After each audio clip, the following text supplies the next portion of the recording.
Welcome to the Work Hard, Play Hard podcast. My name is Rob Murgatroyd, and I'm a former doctor turned lifestyle entrepreneur. Each week, I interview some of the best minds on the planet on the science of achievement and the art of fulfillment. Come take this journey with me. Excuses are over. It's time to live. Taste as much as you can. Like if you have a wine tasting at the local wine store, or where they have multiple wines and you pay $50 but there's 200 wines, it's well worth the $50. I was in California and tasted a $3,000 Cabernet, and I gotta tell you, it was good, but I've tasted ones that 80, 90, $100 are just as good. My wife has one winery that she represents in Italy, and it was originally deeded to them by the Roman Empire. The history is amazing with these places, how old and how far back they go. Okay, before we jump into this interview, I want to invite you to be considered for my 2019 Traveling Mastermind. So go to workhardplayhardmastermind.com and fill out the application, and we'll jump on a call to see if you're a great fit. This year, we'll be in Boston doing lots of cool things like training with Tom Brady's trainer, Alex Guerrero. In the middle of the year, we'll be heading to Monaco doing things like vintage car rides through the French Riviera. And then we're going to wrap the year in Florence, Italy, doing things like truffle hunting and hot air ballooning over Florence. Look, life is all about fulfillment, and I really try and walk the walk. So if you are looking to be part of our tribe of 28 high-achieving entrepreneurs that are in the 6- and 7-figure range, fill out your application at workhardplayhardmastermind.com to be considered. So think of the mastermind as having two parts. The first is the trip itself, and the second part is what goes on over the 4 days within the mastermind. Our group of 28 entrepreneurs will help you brainstorm and accelerate what you want to achieve in 2019. And we'll do that through a variety of different exercises, brainstorming activities, breakout sessions, goal-setting sessions. You know the drill. So go to workhardplayhardmastermind.com, fill out an application, and we'll jump on a call to see if you're a fit. All right, let's jump into today's episode. What's up, everybody? This is Rob Murgatroyd, and welcome to another episode of the Work Hard, Play Hard show. This episode features Jim Favret. So I wanted to have Jim on the show because I am becoming obsessed with learning about wine. I used to, I didn't care about it, but now all of a sudden, I don't know what happened. I don't know why it happens. I don't even know when it happens, but I can't get enough knowledge about wine, where it's made, the vineyards that it comes from, what year was it made, how was it made. I'm becoming obsessed. So if you want to learn more about wine, this is the episode for you. If you could care less about it, don't listen to this episode because you're not going to get anything from it. We dug deep into wine. I learned about Jim through a mutual friend, Brandon Thompson, who's a real estate guru in my mastermind, and he told me all about him. So I can go on and on and on with his background in wine distributing, and he was a former panelist and wine judge for the Wine Report. He started a company called Stellar Selections, representing a bunch of wineries from Italy, France, California. But trust me, I can read 2 pages of his bio. The dude knows wine, and he's great to listen to. So I think this is going to be a treat if you want to expand your knowledge in this area. I loved this episode. So be sure to take a screenshot, share it on the socials. Remember to tag me, let me know what you thought about it. Without further ado, please enjoy this conversation I had with Jim Favret.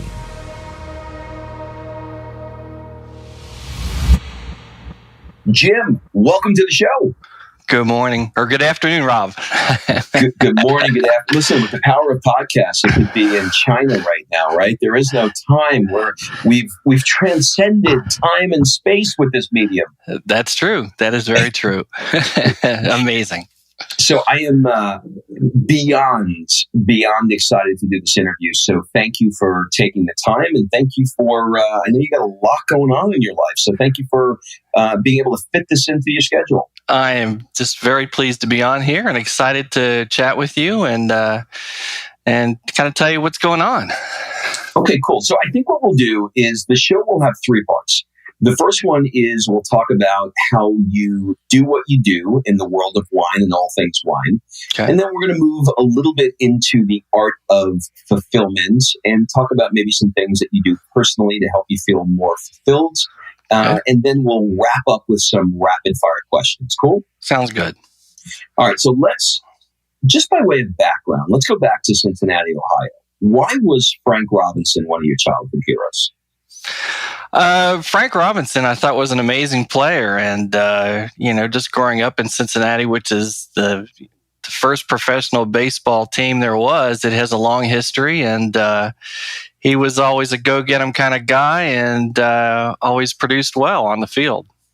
You know what? I have to tell you, I think Ohio, no knock to Ohio, please, but it's one of the most underrated places ever. I was just in Columbus, Ohio, and I freaking loved it. Yeah, it's a wonderful state to live in. The only downside is the weather. If you get past the weather, and I still have family up there in Cincinnati, it's a beautiful, beautiful state with lots of history.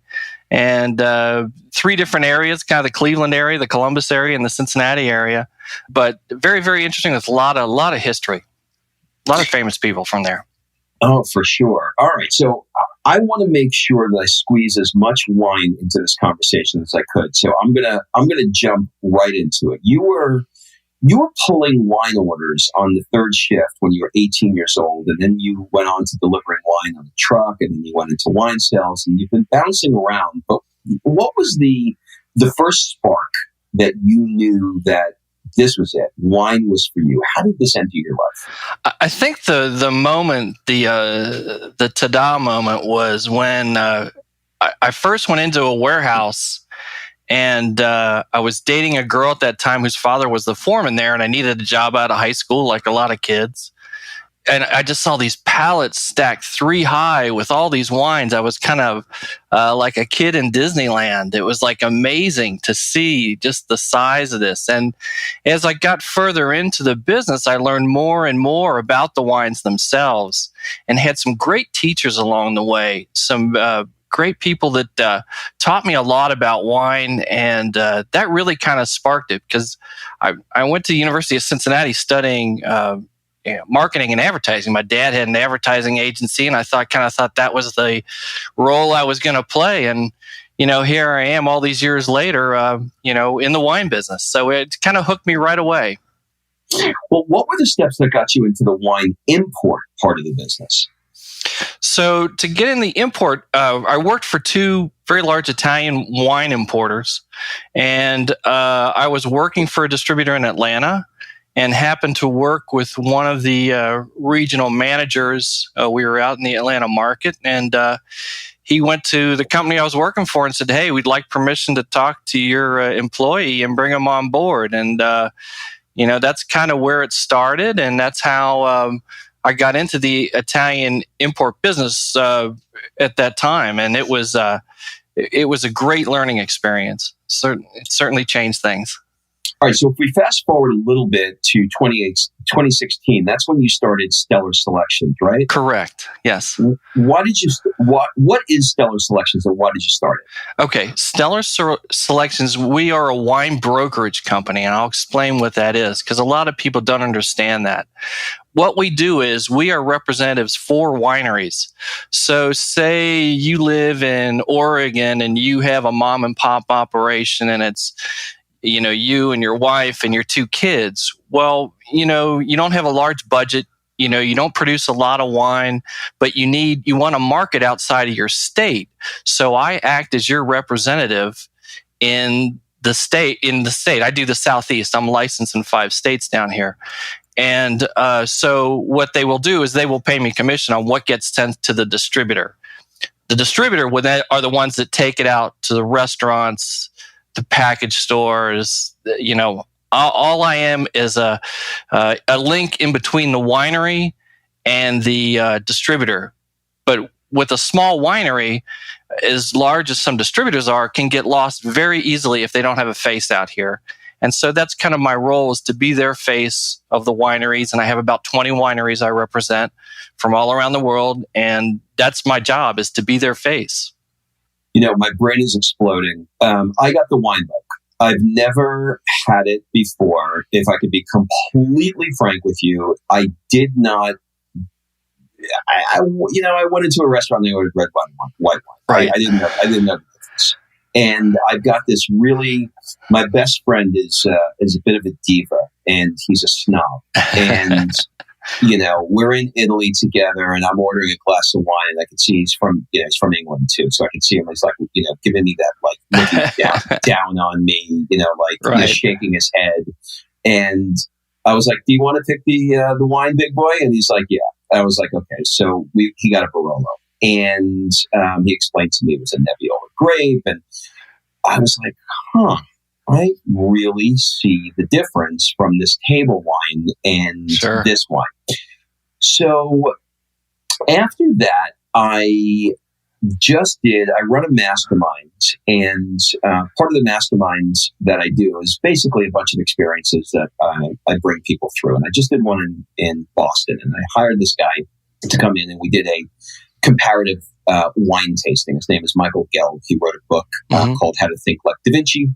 And he did this comparative wine testing. And I don't know what it was about that night, that moment, that book, but I came home and I said, "You know what? I am going to learn this." So I reached out to him and, I said, "Where should I start?" And he said, "Well, start with the Psalm documentary. See what you think about that." So I watched like Psalm 1, 2, and 3. And, my wife's ready to throw me out of the house for a multitude of reasons because I've got the documentaries on. I got a decanter. I've turned into a crazy person. So our mutual friend, suggested that I connect with you. And so I think that what we can do here is maybe provide some help for the people that are at the stage with me, which is like the precipice, like the beginning of, okay, I don't know a lot about wine. I know I want to know more about wine, but some basic, let's call it like, forgive the pun, low-hanging fruit questions, right? Sure. So, all right. So let's first start with selecting a bottle of wine in a store. Let's say that all you know is I like red, right? So you go to a wine store that's, not like Trader Joe's, but like a real wine store. A little independent wine store. Yeah. Yeah, like an independent. And you walk in, you're like, okay, I like red. So can you walk me through how you should approach selecting the type of red wine that you would want? Like where do you begin? Usually, and I used to work for a retailer up in North Georgia, and I used to get this question a lot. And usually the first thing I ask is, tell me a red wine that you really liked the last time you had one. And say it was a Merlot. I had this wonderful California Merlot. I say, okay, that kind of gives me a direction. And I say, are you going to have it with a meal? And, you say, oh, well, I'm going to make lasagna. Okay. I said, well, okay, you like Merlot and you're going to have lasagna. So I try to find a wine in that profile that would have the same fruit profile that, Merlot might have, and maybe spin you with something Italian. Maybe something from the Tuscan area that, has Cabernet Franc, Merlot, and Sangiovese in it, or something along that line, or from Umbria that would have Merlot, Cabernet. So you would kind of get that same feel. So the thing I suggest to people is taste as much as you can. Like if you have a wine tasting at the local wine store, or, where they have multiple wines and you pay $50, but there's 200 wines, it's well worth the $50 because you can taste a variety of things. And then the next thing I would say is follow a vineyard. So like if you love X Vineyard, you love Jim's Chardonnay from California. Well, continue to buy from that wine from that vineyard, because that really kind of tells you where your palate's at, and this winemaker will be consistent in that tasting. So really what I do is I follow wineries. There are certain wineries that I like, that I think consistently put out a good product, and it doesn't have to be expensive. I think that's another misnomer that a lot of people have, is that you have to spend a lot of money. That's not true. You can get a great $15 bottle of wine without breaking the bank. And, I've had some of the most expensive wines. I was in California and tasted a $3,000 Cabernet. And I got to tell you, I mean, it was good, but I've tasted ones that, 80, 90, $100 are just as good. And to be quite honest, and I was like, so have faith in the wineries that you like and experiment, go out on a limb. Try something new. Or probably the best thing to do is, if you have a regular retail store that you go to, get to know the buyer there, and he can really be your friend. And you go like, oh, Rob, it was so good to see you last week. And you say, well, I love that, Italian wine. What do you have similar? And he can start pointing you in the right direction. And then the next time you come into the store, he can say, Rob, I've got the wine for you right here. This just came in. I tasted it. I loved it. You're going to love it. And I think that's really how, is to have faith in the wineries and have faith in your local buyer. All right. So you're saying try different things. Don't spend too much money. Get a feel for what you've liked in the past, and then select a producer that like this producer consistently does some good stuff. Right. Okay. All right. So I see when I'm walking through the aisles, and by the way, I've turned into like a weird wino. Instead of going to the gym, like before I go to the gym, like I pass and I'm like in my workout outfit with shopping cart walking through the aisles. And I'm like, scanning bottles of wine because I've become crazy obsessed with this thing. And so one of the things I'm looking at is like, in the middle of the aisle, there's like wines that are maybe, and by middle of the aisle, I mean like eye level, that are like $40, $50, right? And if I go a little higher, I see the $90 to $100. And if I go down, my eyes go down towards the bottom, I see like the $9 bottles of wine. And so, I look up and down and I'm like, $100, $50, $10. Right. So like, if you don't know the producer, and there's so many producers, what do you do? I'll tell you what I'm doing, and you can tell me if this is a good idea. Sure. I open up my app, I go to Vivino, I take a picture of it, and I look and I see how many reviews and if it's too acidic or fruity, and I go, well, okay, this may be good, this may be bad. And I am unconsciously driven by price. In other words, I believe that a $50 bottle of wine is going to be better than a $9 bottle of wine. Am I doing this right? Yeah, I mean, it probably will. And well, let me explain the difference between, there was a thing where there was the $2 chuck out there. Let me tell you the difference between a $2 chuck and a $50 bottle of wine. $2 chuck, not to pick on that, but any inexpensive winery, what they do is they buy bulk. And when they buy bulk, it's these machines that go out there and, they just cut a broad swathe of grapes, and there's no refining or anything. It's just like, it is what it is. We're going to grab up these grapes and we're going to crush them, and, we'll see what we get. When you pay a $50 or more bottle, or even less, it doesn't even have to be $50. I'm just saying a more expensive wine, what they've done is you send people out in the field who hand cut those grapes, and then they select right there. Yes, no, leave that one, skip that one. There's hand selection going on there. And then after they put them in these buckets, for lack of a better term, they bring them out to a sorting table, throw the grapes on the sorting table, and then they go through and sort, and they see, well, this doesn't look that good. So there's been a lot of filtering going on to picking the best fruit, and then, they'll put it in the crusher and then go through all that and start the fermentation. So the point I'm trying to make is that there's, and just think about the labor cost. I mean, your labor cost is going to be much higher when you're, having 25, 30 people in the field versus a giant machine that just kind of chops it down randomly and throws it into a destemmer. So, I mean, it's a cost deal and it's a quality deal. So that's your difference between your $2 and your, $20, $30, $50 bottle of wine. Where did I get the name $2, Chuck? Do you know? I don't. And I think it had something to do with the guy that came up with the original idea of that. And it just kind of rang. I think it was $2.99, but it just had a good ring to it. And from a marketing point of view, it was brilliant. They sell, the bejesus out of that stuff. So, but, that's, you don't know what you'll get. And that's the funny thing about the really inexpensive wines. You may get a good bottle, but the next bottle just may be crap, so you don't know what you're going to get. Where if you get a better bottle of wine, you're going to get more consistency where they actually care what goes in the bottle. It says, I'm just Googling it now. It says that Trader Joe's started it in California to sell a $2 bottle of wine. And it's turned into 800 million bottles. Wow. Within 2 years.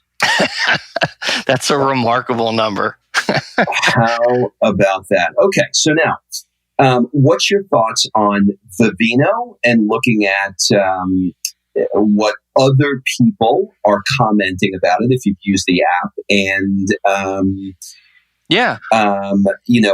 and what about the sort of like the ratings that come with it as well? Yeah. Okay. Well, I'm a little bit more old school that I remember, back when we used to read publications like The Spectator and Wine Enthusiast and Robert Parker and rate it. But now it's all online on apps. So really my theories are the same.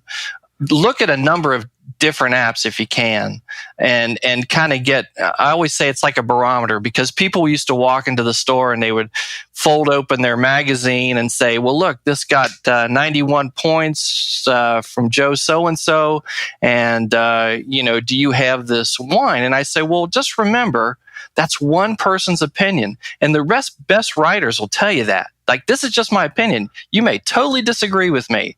So you kind of find a writer that you like, or in this case, find an app that you like, and you kind of agree with the people. Because I realize it's different with an app where you have individuals who send in their thoughts and what they think the wine is worth, or what value it is. So my answer would be look at 2 or 3 of them and get a barometer of kind of like what the weather's like and what the wine, you know what I mean?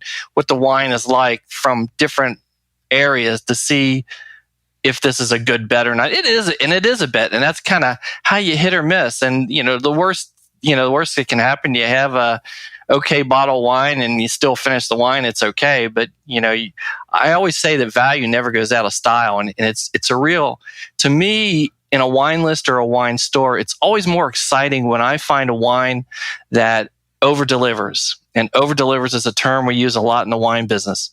The one that you pay $20 for but tastes like a $60 bottle of wine. That's hitting a home run to me.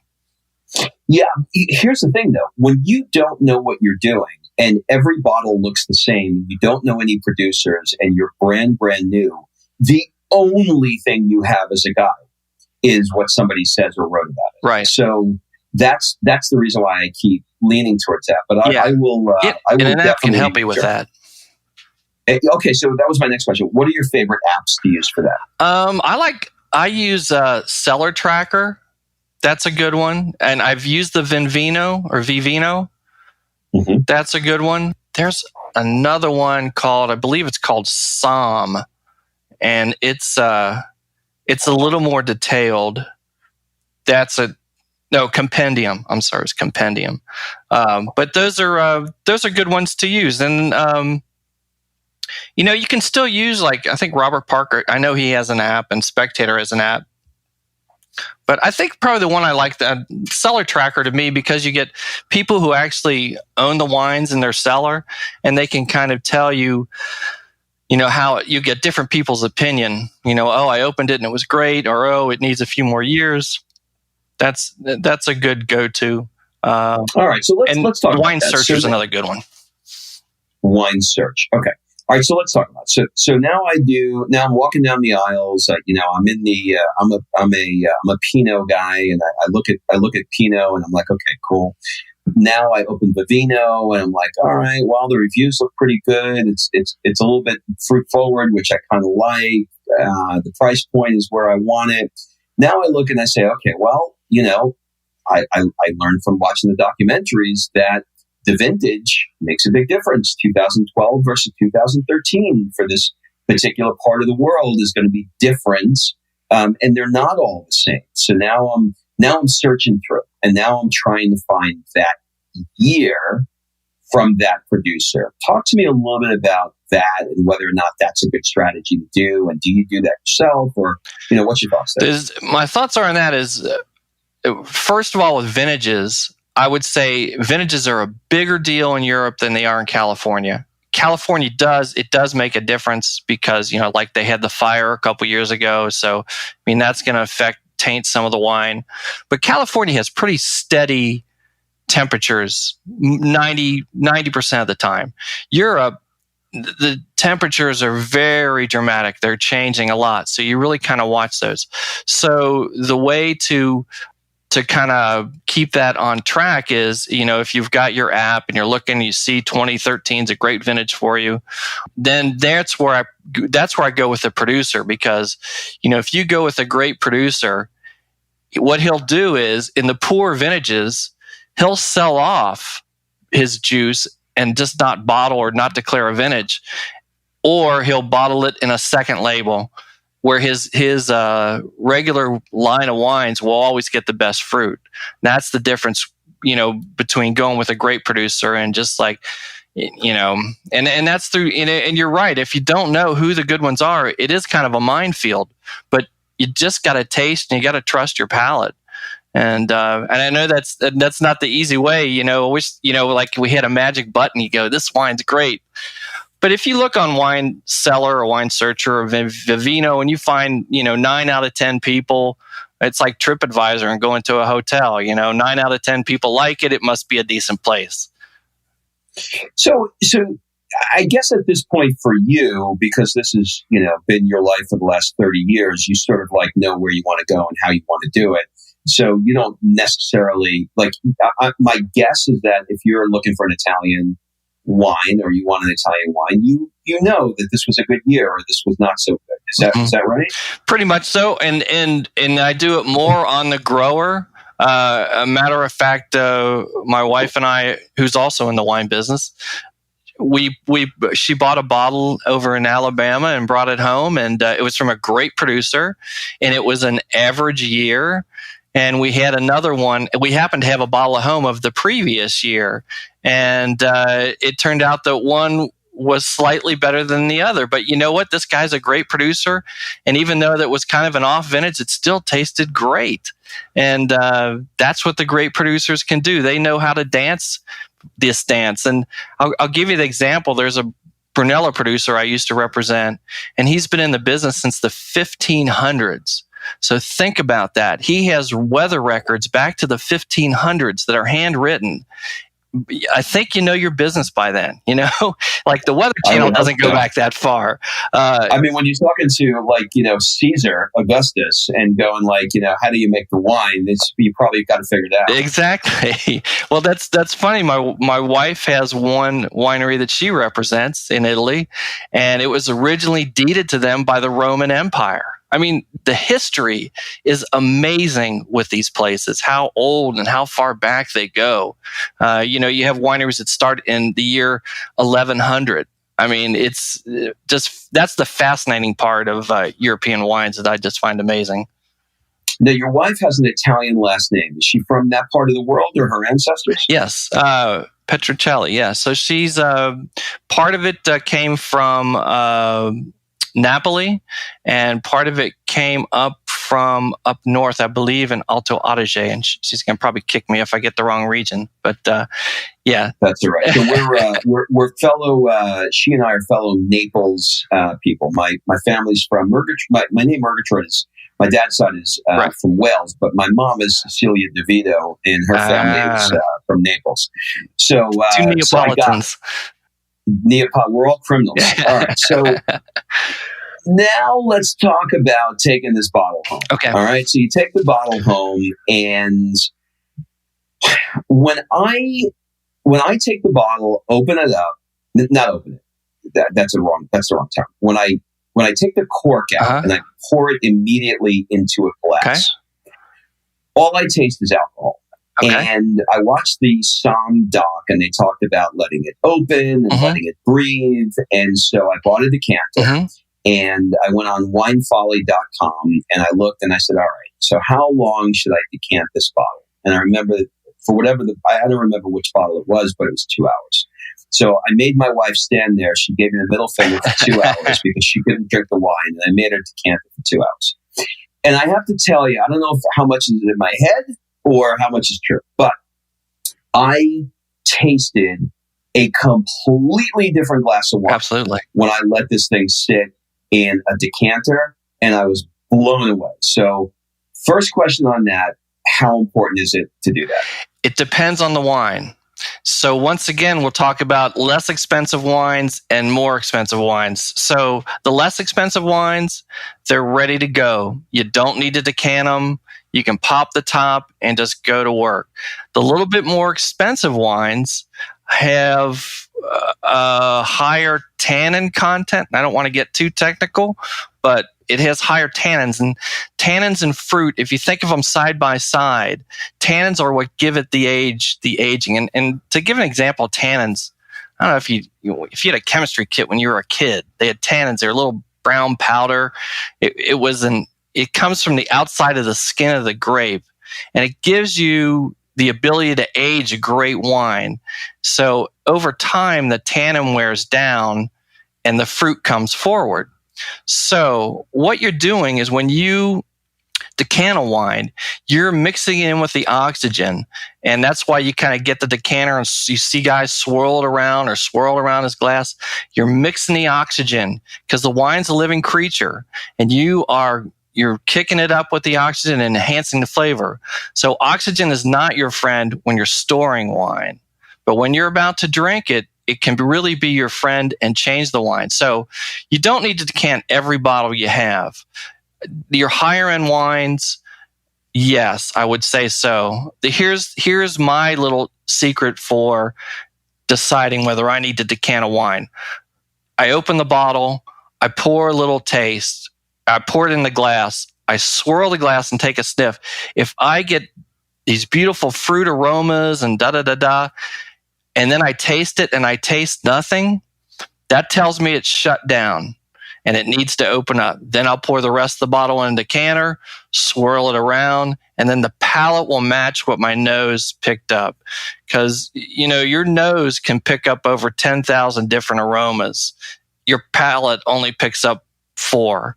So it's really your tool is your nose. And that's why, sommeliers are swirling that wine. They want to get as much of that flavor and aroma going so they can really, when they have to break it down and write down, their notes of all the blueberries and honey and blah, blah, blah, whatever they're going to write, they want to have as much as they can to work with. And that's why you decant it. So your nose can get 10,000 aromas, right? And your palate can get, did you say 4,000? No, just 4. Just it's sugar, salt, sweet acid. The taste bud. Yeah. Okay. Yeah. Really, your nose does the work. Your nose does the work. All right. So now, how long do you let it decant? And I know each one is different, but yes, maybe you can give me some rules. So here's that kind of rule is that the younger the wine, say you get let's take an example. You got a 2015, 2016 California cab, and it's from Howell Mountain or Mount Veeder, and it's just a big ass cab. It's huge. So that one, if you open that, it's probably going to need more time to decant because it's younger. An older wine, let's say, you hit the lottery and you go out and buy a 1945 Chateau Baycheville from France. And, that's going to take less time because it's so old that it may fall apart quickly in your glass. The only reason you would decant it is to keep kind of the gnarliness that kind of gathers at the bottom of a wine after a long time of storage, because that adds bitterness, and you really don't want that. That's like the old school decanters you see with the little candle at one end and the bottle on the crank. And that was to see when you start seeing the little pieces of sediment coming out, you would turn it back just so that wouldn't get in the wine and make it bitter.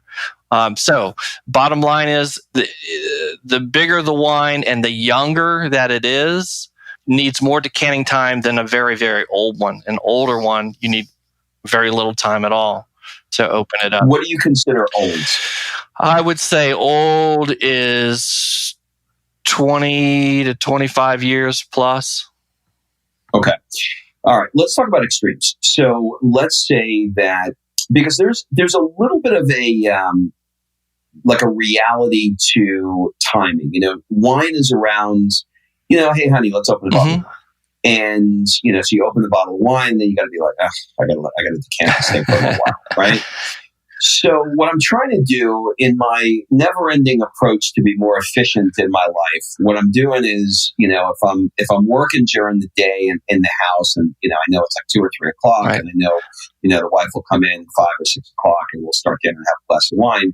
I'll start decanting, like around, this maybe 2, 3 o'clock in the afternoon. I'll decant it. How long can I leave it in a decanter if I want to go ahead and do it before it starts to go bad, is the first part of the question. The second part of the question is, let me just answer that first, and then we'll go to the second part. All right. Once again, I'm assuming it's just a very young wine that you need to open up for quite a bit. I think when you get to 1 or 2 hours, I think it starts going downhill after that. That's a long time to leave it open. And you'll notice also that when you decant a wine, and taste the wine up front before you decant it, and then you can taste it along the way. And the wine will also change in your glass as your, the glass at your beginning of the meal and the glass at the end of your meal will be very, very different. I don't think... Why is that? Is it because of the time? It's the time, and it's interacting with the oxygen in the room. So it's... That's going on. So it's still working while you're eating and drinking. It's still going on. So I think over 2 hours, and I think you've kind of like been to the mountaintop, and you probably don't need much more. I don't think it's going to improve after that. Will it go bad? In other words, what I'm doing is I'm trying to say, like, I want to be able, I happen to be in the house this afternoon for lunch. Right. I'm going to open it up now. I'm going to put it in the decanter. I'll be back at 5 or 6 tonight, and we'll drink it. Is that so probably cool? Fine? Yeah. I mean, it's not going to go. What's going to go bad is if you leave that bottle of wine open. Say you don't put a cork in it, and you leave it out for 2 or 3 days, then it starts turning to vinegar. And that's all vinegar is. It's old rotted wine. It's it's had too much oxygen. So it. Yeah, and I've had certain bottles I've opened one day, put the cork in it, gone back the next day, and it's perfectly fine. Sometimes it tastes even better, because I've just sealed it up with the cork. Now, the longevity of it, a little trick I use is if it's a red wine, sometimes I'll put the cap on, put the cork back in it, and I'd say I have a half bottle left, I'll stick it in the fridge and then take it out and let it come to room temperature. It keeps that fading. It doesn't stop it. It just slows it down. Now let's talk about the other end of this, which is, I could probably drink 3 or 4 glasses of wine a night, every night for the rest of my life, and love it. And I'll wake up with a hangover and headache every single time, right? So for me, at 52 years old, years ago, I used to be able to drink, sure, we all did, right? And we had no problem. Now I have 2 glasses of wine. I'm hungover for a month, right? So the question I have for you is, if I only drank 1 glass, I know you said just put it back in the bottle, maybe in the refrigerator, and you'd probably be fine. Right. There's all these gadgets that are out there, right? The $200 this that pushes air back in it and preserves it. have you seen them? Have you used them? Do you have experience? What's your thoughts on those things? You know what I'm talking about, right? Well, there's one that professionals use, and we use it when we're tasting expensive wines. It's an instrument called a Coravin, and what it is it's a long cardiac needle, and what it does is you put the needle through the top of the cork, and it goes all the way down, and then behind it is a little gas capsule with usually neutral gas, usually argon or nitrogen, because you don't want oxygen in there because that'll kill it. And it will pump in gas and pump out wine, just a small glass. So that way, that bottle can last me weeks or months, and I can pour samples out of it. And I only do that with expensive wines. Like, if it's a $7 bottle of Chardonnay, I'm not too concerned about it, but if it's a $25, $30, $45 bottle wine, and I need to see a number of customers with it, then, I would bring a Coravin with me and use that. But for practical home use, there's some gases you can use. The problem is between my wife and I, there's usually not the bottle left by the end of the meal. So there's it never happens, exactly. Right? The bottle doesn't stand a chance.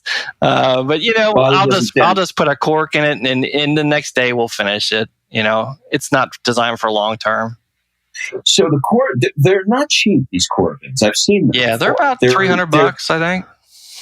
Right. So when you think about the $300, is there anything that you think is less expensive that will accomplish for, the person that says, I live by myself. I only drink a glass a night. And, right.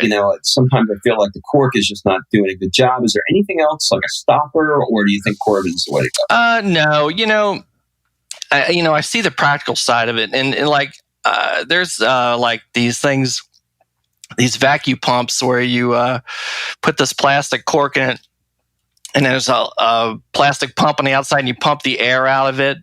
And that works fine, for a day or two, that. And trying to think, there's another one that I can't think of off the top of my head. But there's sometimes you can get gases in a can, and it's like the size of a hairspray can, and it has a long straw on it, and you just put it in the bottle, spray in this gas, and put your cork back on it. That can work for a little bit. If you need to store it for a little bit longer, they're not terribly expensive. I don't know, probably $8 for a can of gas, which just air. It feels like it's empty. But those can work if you need to store it a little bit longer. And what's kind of funny is that the wines with the screw caps. The last company I worked for, we did completely unscientific test. We took the corked bottle, and we took a screw cap bottle, and we opened them and poured out one glass, put the cork back in, and put the screw cap back on, and tasted it every day. And the one with the cork only lasted 2 to 3 days. The one with the screw cap lasted almost 7 to 10 days. So really, technologically speaking, the screw cap is a better way to go. It's not as sexy. I can't do it. I can't do it. I mean, if you said to me, "Hey, look, this is some Chateau Lafite," which I'm talking like I know what I'm doing, only because I watched the documentary, so I think I'm a big shot now. But like, if you gave me that with a screw cap, I don't even think I'd want it. Like I just feel like it ruins it, but I know it's efficient. It's certainly easy to get off, and it's easy to put back on. Well, there's been some wineries. There's wineries out in California. There's got Plumpjack, and he started about 10 years ago, and his retail back then was about $110 for a Cabernet. He put a screw cap on it. It was very scandalous back in the day, and I had another story where we had a very high-profile Italian winemaker who made white wine, makes extraordinary white wine. And he came to our meeting, and we met in New York, and he was saying, well, I'm thinking of going to Screwcap in the next vintage. And what do you guys think of it? And we're all Americans, and we're like, oh, yeah, great idea. Yeah. No. And then the one guy, everyone was in favor except for one market. And that was New York. And the New York guy said, you'll ruin the industry. People want to go to the restaurant. They want to have the cork, da-da-da-da. And, he said, it's just not a good idea. But the guy said, you know what? Excuse the term, screw it. He says, I'm putting the screw cap on. And the reason he is he says, because it's virtually flawless. You get a thing called a corked wine, which they say happens to between 2 and 3% of the wines. And what it is a bacteria that gets in the wine, and it won't hurt you, but it fouls the taste of the wine. It's like wet cardboard. You'll know it right away, and you get a funky wet cardboard nose. And it's just a bacteria that gets in the bark of the tree near the bottom of the tree if you don't clean it properly. And so this guy, who's a high-profile winery who still does screw cap to this day, feels that that's just the better technique of making sure his wines are perfect. So now what I would like to see is, like you said, like a Chateau Yquem in France, go to a screw cap, which is like, it's the highest, most expensive dessert wine made. They say you buy it for your grandchildren. Thomas Jefferson had a Chateau Yquem. They can last 300 years. It's amazing. But I'd like to see that in a screw cap and see what happens to that white wine, to see if it holds up over time. So that's my diatribe on the screw cap. All right, screw it. I'll just have to borrow one. All right, so let me talk about one more gadget. I purchased something the other day. So, there's this never-ending conversation that people have about sulfites, right? The sulfites that they add to the wines it's a preservative that allows the wine to stay fresher as it gets transported from France to Georgia here, right? When I go to Italy, and I go quite often, I notice that they don't have sulfites, and I don't know if it's in my head or not. I know there's a lot of controversial opinions on this, but I don't feel like I get a hangover. And I feel like it helps, right? So this guy came up with this thing, and I don't know if you've heard of it. It's called an ULO, ULLO, wine purifier. And what it does is it aerates the wine. And he graduated from MIT, and he had trouble with sulfites. And so he created this thing that not only you just put it on top of a glass or a decanter, you pour the wine into it, and there's a filter. You have to buy the filters, and the filter supposedly will pull the sulfites out. You filter it through, and you go into the thing, and it pulls the sulfites out, and it brings it back to the way it was prior to putting the sulfites in it. So I bought it. I've been doing it, and I don't know, just because I paid for it, that I'm waking up in the morning without a hangover. Right. I can't tell, but I notice a big difference. So I guess the question is, what's your thoughts on sulfites affecting the wine, i.e. a hangover? And two is, what's your thoughts, if you know anything, on something like this that pulls the sulfites out of it? Well, that's the first I've heard of something that pulls the sulfites out. Sulfites are naturally occurring. If you do nothing, when the Romans made wine, there were sulfites on the outside of the grape skin. It's a natural occurrence. Where you get into problems is, and this doesn't happen so much anymore because I think winemakers are more aware of it. But I'll say back in the 70s and early 80s, they used to add sulfite for preservation to wine. And if you screwed it up and did it wrong, you would get a very funky, sulfury nose. It was not appealing, like a rotten egg kind of aroma. It was horrible. Most wineries do not add extra sulfites anymore. It's just a bad thing, and it naturally occurs where it's enough of it. I mean, there are occasions where they will have to add sulfur, but it's very, very measured. They realize the things that can happen with that. As far as sulfites being pure, it's very difficult to do because it's an unnatural occurrence. You would have to pull them out somehow, and maybe this filter can. It's a first that I've heard of that. I'll have to look that one up. Yeah, it's ULLO, and it takes about 7 minutes to pour the bottle of wine into the decanter. It's very, very slow. And the filter is definitely getting filled up with something, but who the hell knows? It's just another $100 gadget that I bought. But, it may work. really, people that are allergic to sulfites are very, very rare. It's 0.5% of asthmatics. I mean, it's a tiny, tiny percentage. So a lot of times when people think it's sulfite, it may be something else. The sulfurs, like for organic wines in Europe, they do have a lower measure than Americans, but it's parts per million. I mean, it's tiny, tiny, like 12 parts per million instead of like the US where it's 30 parts per million or whatever that number is. But it's a minuscule amount to be called sulfite free. I don't think it plays that big a factor, and especially in your better wines, I don't think you're going to find many sulfites in it. And if you do get an over-sulfured wine, you'll know right away. You'll get that rotten egg smell, and you'll know it's bad. And that's where if you're at a restaurant and you get that taste or that cardboard-like taste, don't be afraid to send it back. And you're not being like a jerk. They need to know that the wine is flawed, and they'll get it back. The distributor will send it back to the winery, and they'll get credit for it. So you don't have to worry. Or if you take it to the package store or whatever, and I know package stores in different states are kind of funny about the law about bringing back wine, but if it's truly flawed, I think you get a case. All right. So now we put the glass of wine. We put the wine from the decanter into the glass, and we go through our process. We give it a good swirl. How should we be approaching the smell? Do you just stick your nose in it? Yeah. Well, the swirling actually does serve a purpose. And I used to be on a panel for a publication down here. And actually, my wife and I were both on the panel, and we would judge wines blindly. And what that means is, say today we're going to taste Chardonnays from Napa Valley, and they would put 5 bags out there, brown bag the wine, and then pour them, so we have no idea what we're tasting. So this is the technique we would use when we're analyzing wines. And when I'm at home, I'm in the kitchen, I'm not analyzing my wine.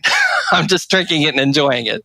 But if you're going to analyze the wine, the first thing we do is we look at the color, and it's best to do it over like a white piece of paper or white tablecloth. You can see the color. Then the next thing we would do is swirl the wine, and we're not just being snobs. We're actually doing something that releases the esters and the aromas. Take a big sniffle, kind of make notes of what you're tasting or smelling. And I always tell people, walk down the produce aisle in your head. You know, do you taste grapes? Do you taste apples? Do you taste oranges? Do you taste tangerines? And then I say, take a walk down the spice aisle of the grocery store. Do you taste cassis? Do you taste cinnamon? Do you taste... So you get like a spice and fruit, those kind of aromas. So there's a reason you swirl it and you put your nose up in there. And that's what you're looking for, is what aromas are you getting in there? When I watch Gary V of Wine Library, right? You know, he's talking about, I smell a tennis ball. I smell, a meatball parmesan. Like, what is that? Is that just like the tennis ball was lying in the vineyard? Like, where are these crazy smells coming from? Okay, so when anyone analyzes wine, I compare it to art. You and I and 2 other people are looking at a picture on the wall. And you know what? We're going to have 4 different opinions on it.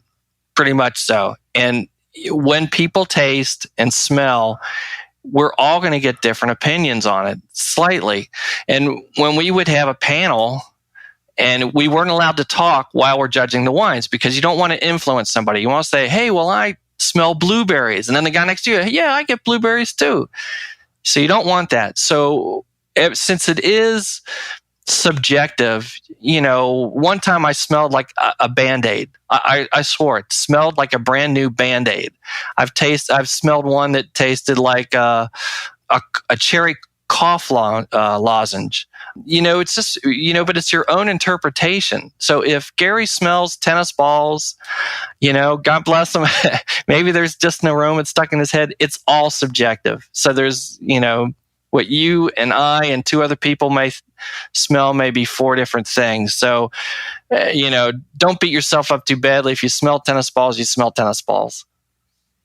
But it's not to say, I want to make this point, because it's not to say, if somebody says that I smell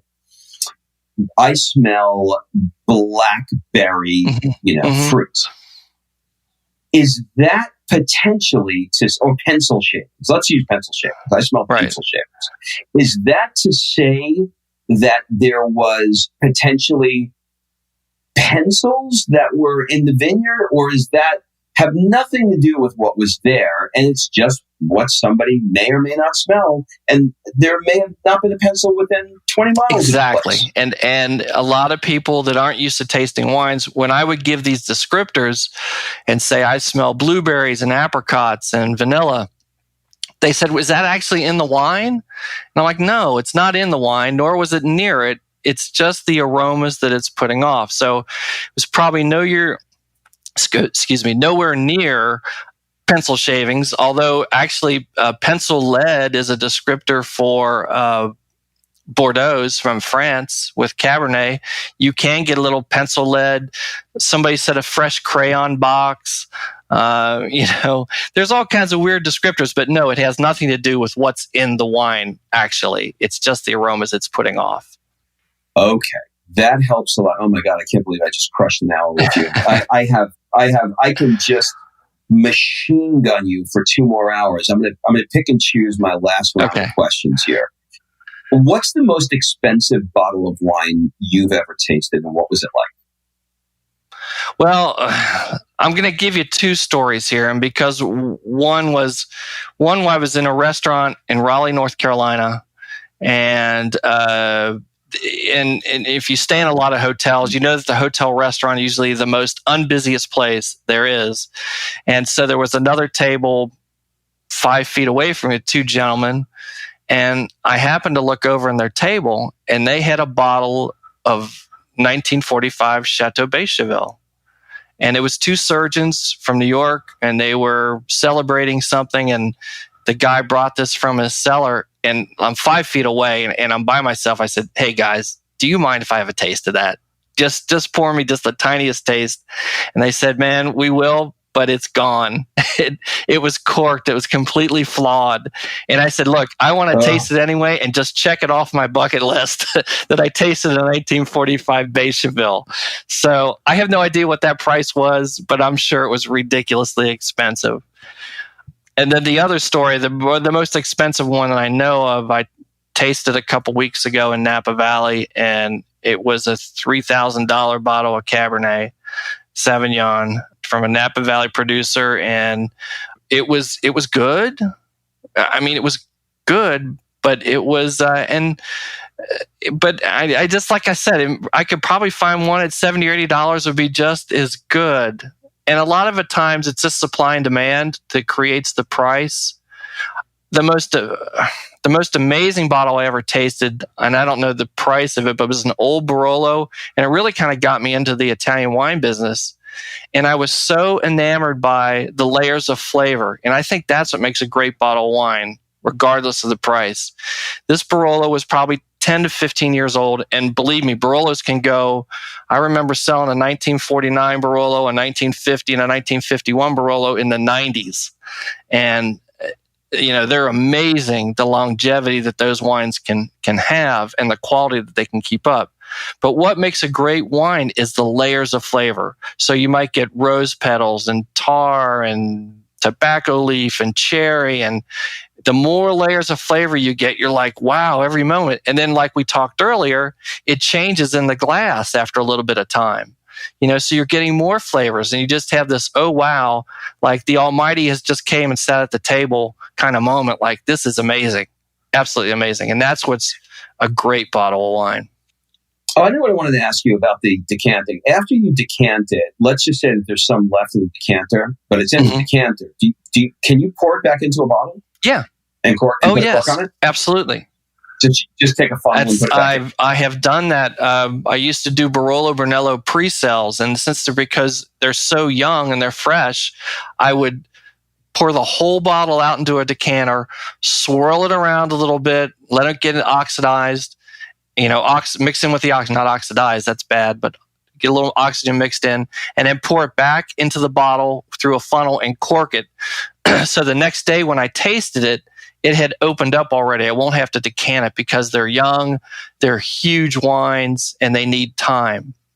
So yes, you can do that. All right, here's what I'm going to do. I'm going to go through something that's completely unrelated to wine. This is just around you. This will be the last couple of minutes of the show. Answer as quickly or as slowly as you like. It's basically the first thing that comes to mind rounds. What would one of your friends say is your superpower?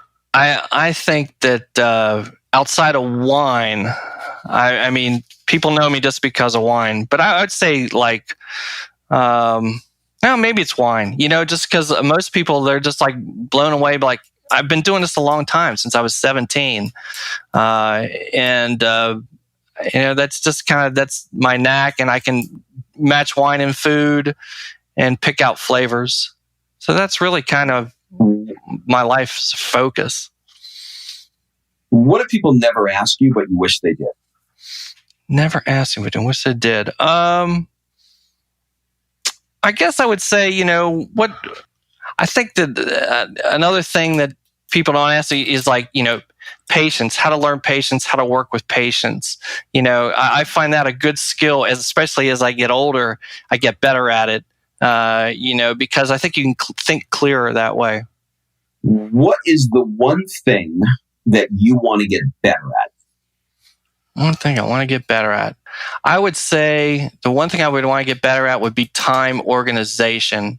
And in this day and age, I find it harder just because so much is thrown at you in a day in so many different directions. Sometimes it's hard to kind of keep the boat straight. So I would say just organizing time, making the best use of time.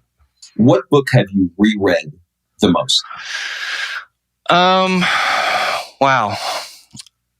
It was actually I enjoyed a book by Leo Buscaglia. The Love Doctor. Yeah. You're going back old school now. Yeah. Bus 9 to Paradise. That was the name of it. I found that a fascinating read on many different levels. I thought I read that more than once. I had to dust that off. I love that guy. Yeah. He's probably on YouTube. We should pull that up. I bet he is. He gave great talks. What is your guilty pleasure? Chocolate. No, a really good chocolate. That's absolutely. I love like getting really good chocolate and tasting them. That's kind of, but I taste it almost like a wine. I like to actually bite into it and just kind of and let it sit on your tongue for a while, and with sea salt. If you had to give a TED talk on nothing that you're known for, i.e. wine, nothing that you speak about, and anything that you like to do or you have a passion for, but it's unrelated to wine, what would it be? Man. That was, and I hate to go back, but I'd say like the value of patience and judgment. I think that, I sit on a panel of a zoning board in a city, and you get to hear a lot of stories about how businesses and the troubles they run into and residentials in the present. And you really you can't let the emotions get the best of you. And it's learning how to judge, make a clear judgment. I think that would be an interesting discussion. I do too. All right, last question. We're going to change things up a little bit. What one question would you like to ask me? The one question I'd like to ask you, if you could have a bottle of wine with anybody, living or dead, who would you have it with? That's a great question. Oh, threw you a curveball. Well, when you put wine in it, I've been asked that question before, but not with a bottle of wine. Just because the wine might make the conversation more interesting. Here's what I'm gonna answer this question probably in a way that's not going to be very impressive, but it'll be honest. If it were around wine, it would be with I wish I knew his name. You'll know it.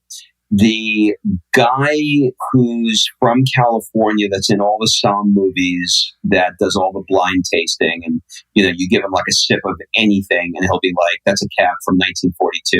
You know that guy? Fred Clark? That's I think that's Fred. it. Yeah. I think he's wearing like he's like really like he's in like camo in one of the episodes. You know what I mean? Like he's snarky. He's with all these like, highfalutin French people and English people, and he's just cracking jokes. Doesn't take himself seriously, right? But he's incredible. It's Fred something, I think. Yeah, he's just on his Fred Dame. I think it's Fred Dame, Dame. That's exactly who it is. That's the guy I would have a glass of wine with, because I feel like I can relate to him, and I know that there is an enormous wealth of knowledge that he could teach me about what that glass of wine is trying to tell me. Well, brother, I cannot thank you enough. I haven't asked if you wouldn't mind, maybe you can shoot me a message with, a short wine list, maybe 4 or 5 wines that, you should try this producer, try this wine, and if you have some for chocolate, that would be great. And I'll link that up in the show notes, so people who are completely oblivious. Yeah. After they've gotten, if you've made it all the way through this interview, at the end of the interview, and you're like, okay, I still don't know where to start. If you can give them a couple of things that they're likely to be able to find in their local wine store, whether it's with your company or not, would be just awesome. Oh yeah, love to do that. Do you have any final words, suggestions, or an ask for the people that are listening? I would just say, go out and try different wines. Don't be afraid to go walk out on a limb. Take a chance on a bottle. And I really think you'll find it a pleasant experience. And have fun with it. Well, I got to tell you, Jim, you crushed this interview. Thank you so much. All right, thanks for listening. If you love this episode and you know someone that needs some help in either stepping up their work hard game or their play hard game, it would mean the world to me if you shared this podcast with them to help me get this movement out there. So if you like what you heard, head on over to iTunes, take 30 seconds, and leave me a 5-star review, and I will be forever grateful. So until the next episode, excuses are over. It's time to live.